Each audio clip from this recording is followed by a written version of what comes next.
ஸ்ரீ ராமானுஜாய நமஹா. வாங்க இன்றைக்கி நம்ம வரதராஜ பெருமாள் கோயில் வரலாறை பற்றி பார்க்கலாம். இந்த ஸ்தலத்துக்கு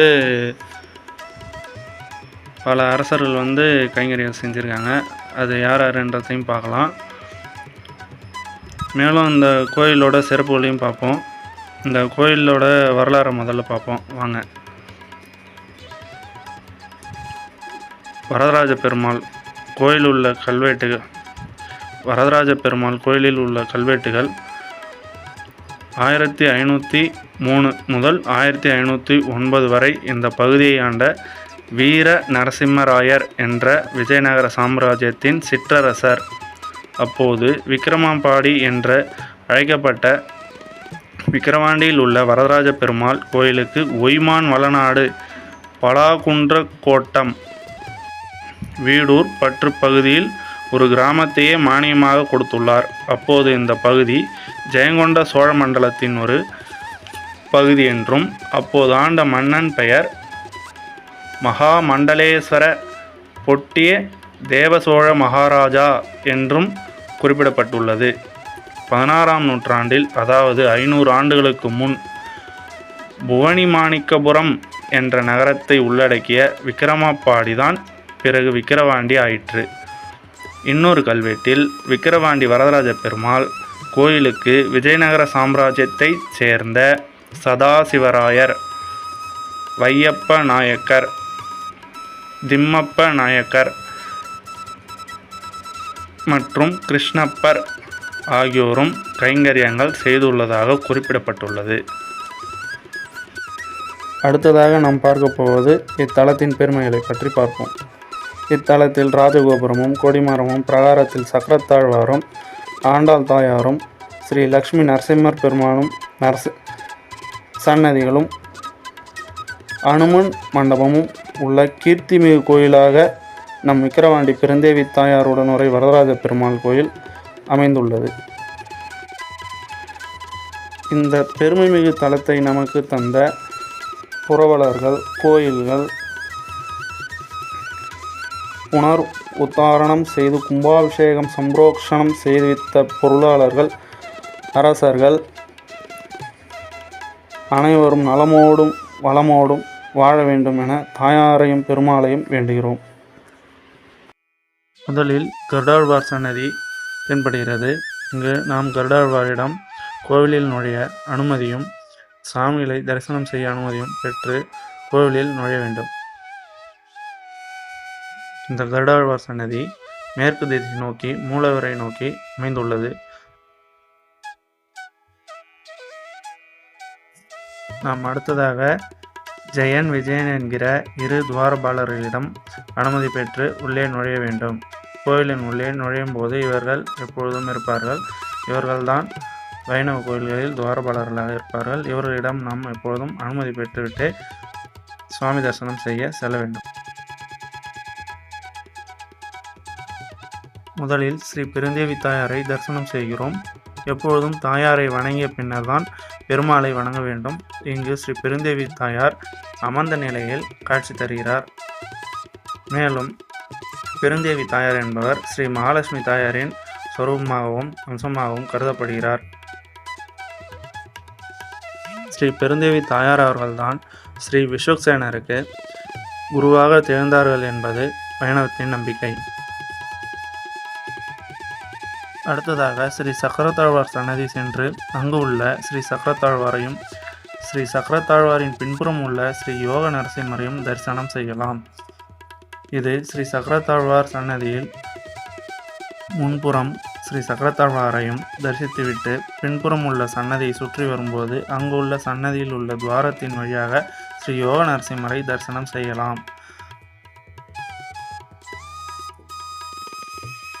அடுத்ததாக ஸ்ரீ ஆண்டாள் தாயார் சன்னதியை அடைந்து அங்குள்ள ஸ்ரீ ஆண்டாள் தாயார் நின்றகோலத்தில் கிழக்கு முகமாக நின்றகோலத்தில் அருளாட்சி செய்வதை தரிசனம் செய்யலாம்.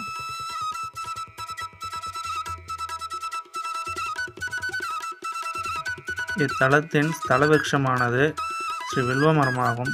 இது ஆண்டாள் தாயார் சன்னதிக்கு அருகில் அமைந்துள்ளது. அடுத்ததாக ஸ்ரீ லட்சுமி நரசிம்மரை தரிசனம் செய்யலாம். இங்கு ஸ்ரீ லட்சுமி நரசிம்மர் தனி சன்னதி கொண்டு அமைந்துள்ளார். இங்கு ஸ்ரீ லட்சுமி நரசிம்மர் ஸ்ரீ லட்சுமி தாயாரை தனது இடது மடியின் மீது அமர வைத்து உள்ள நிலையில் நரசிம்மர் தானும் சாந்த ரூபமாக தெற்கு முகமாக நோக்கி அமர்ந்த நிலையில் தெற்கு முகமாக நல்லருளாட்சி செய்கிறார்.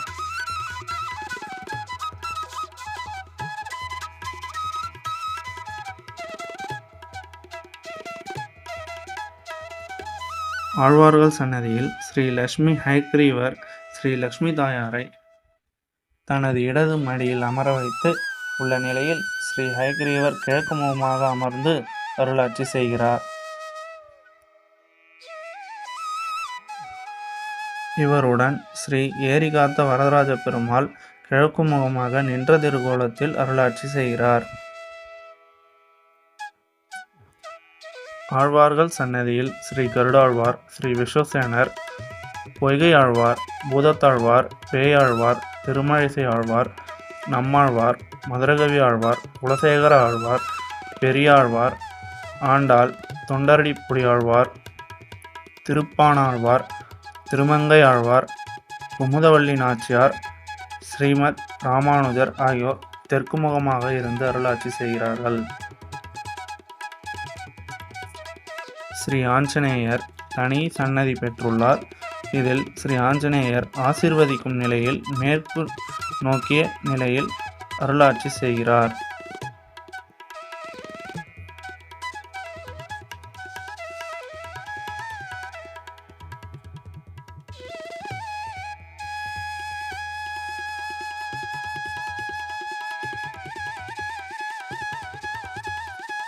கோவிலின் மண்டபத்தின் உள்ளே ஸ்ரீ விநாயகர் கர்ப்பகிரக மண்டபத்தின் நுழைவு வாயிலில் வலதுபுறமாக கிழக்கு முகமாக அமர்ந்து அருளாட்சி செய்கிறார். நுழைவு வாயிலின் மேலே ஸ்ரீ கஜலட்சுமி தாயார் தனது இருபுறமும் கஜங்கள் இருக்க கிழக்கு முகமாக இருந்து அருளாட்சி செய்கிறார்.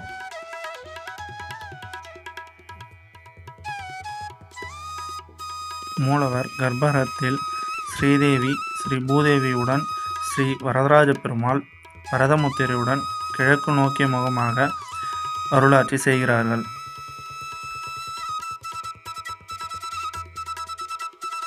கர்ப்பகிரக கோபுரத்தில் கிழக்கு முகமாக ஸ்ரீதேவி ஸ்ரீ பூதேவியுடன் ஸ்ரீ வரதராஜ பெருமாள் திரு அருள் காட்சி தந்து நல்லருளாட்சி புரிகிறார்கள்.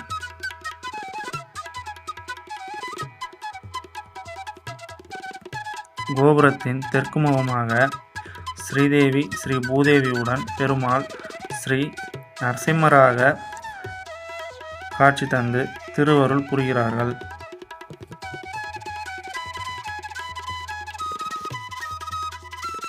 கோபுரத்தின் மேற்கு முகமாக ஸ்ரீதேவி ஸ்ரீ பூதேவி தாயார்களுடன் பெருமாள் ஸ்ரீ வராக ரூபமாக காட்சி தந்து திருவருள் புரிகிறார்கள். கோபுரத்தின் வடக்கு முகமாக ஸ்ரீ ஆதிசேஷன் மீது அமர்ந்த நிலையில் ஸ்ரீதேவி ஸ்ரீ பூதேவி தாயார்களுடன் பெருமாள் ஸ்ரீ மகாவிஷ்ணுவாக காட்சி தந்து அருளாட்சி செய்கிறார்கள். இக்கோவிலின் பழமையை நிரூபிக்கும் வகையில் இக்கோவிலில் உள்ள சிற்பங்களும் சின்னங்களும் இக்கோவில் மண்டபங்களும் அதன் வடிவங்களும் சிறப்பானதாகவும் அமைந்துள்ளது. இக்கோவிலின் மண்டபத்தின் வெளிப்புறத்தில் உள்ள சுவரின் மேல்புறத்தில் ஒரு பெண் வடிவம் வடிவமைக்கப்பட்டுள்ளது. இக்கோவிலின் மண்டபத்தின் வெளிப்புறத்தில் உள்ள சுவரின் மாடப்பகுதியில் ஒரு இடத்தில் மயில் போன்ற வடிவினை உடையதான சிற்பம் உள்ளது.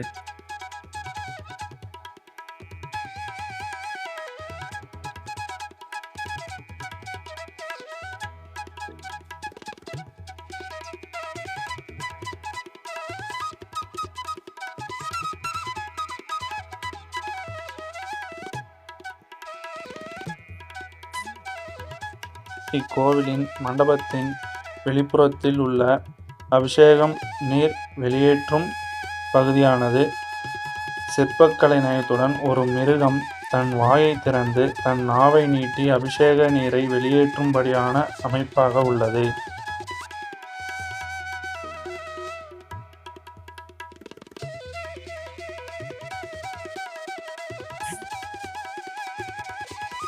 இக்கோவிலின் மண்டபத்தின் வெளிப்புறத்தில் முதலை தன் வாயை திறப்பது போன்ற அமைப்புடன் ஒரு நீர் வெளியேற்றும் இடம் அமைந்துள்ளது.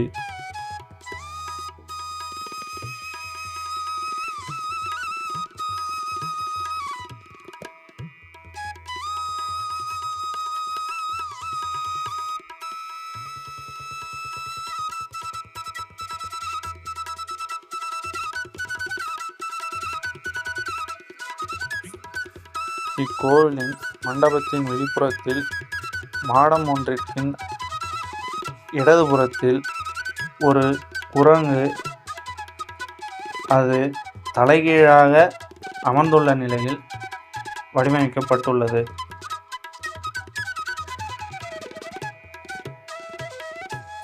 இக்கோவிலின் மண்டபத்தின் வெளிப்புறத்தில் மீன் சின்னம் இடம்பெற்றுள்ளது.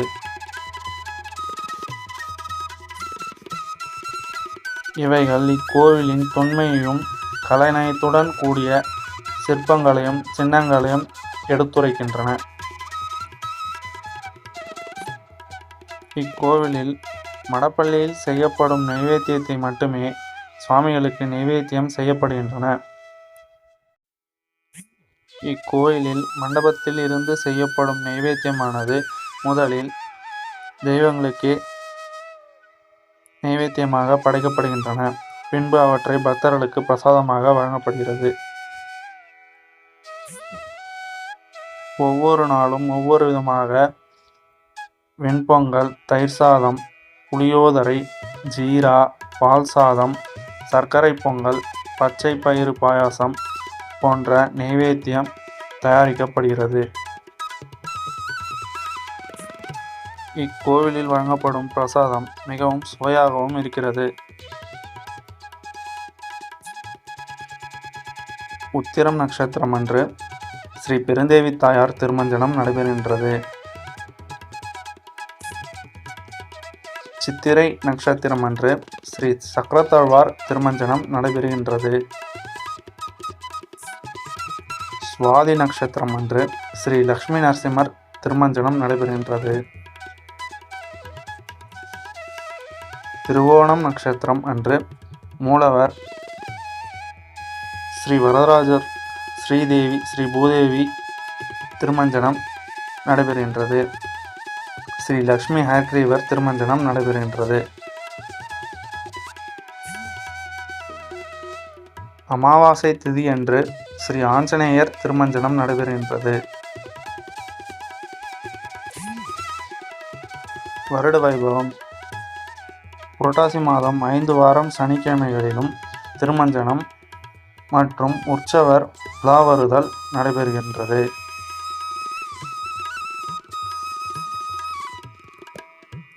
மார்கழி மாதம் ஸ்ரீ ஆண்டாள் தாயாருக்கு மாதம் முழுவதும் திருமஞ்சனம் நடைபெறுகின்றது.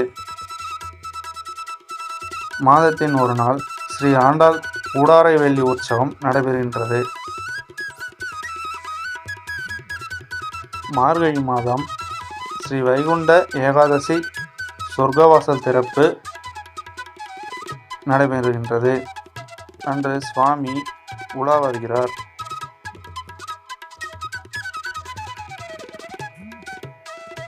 இக்கோவில் திறக்கும் நேரம் காலை 7 மணி முதல் 10:30 மணி வரை ஆகும்.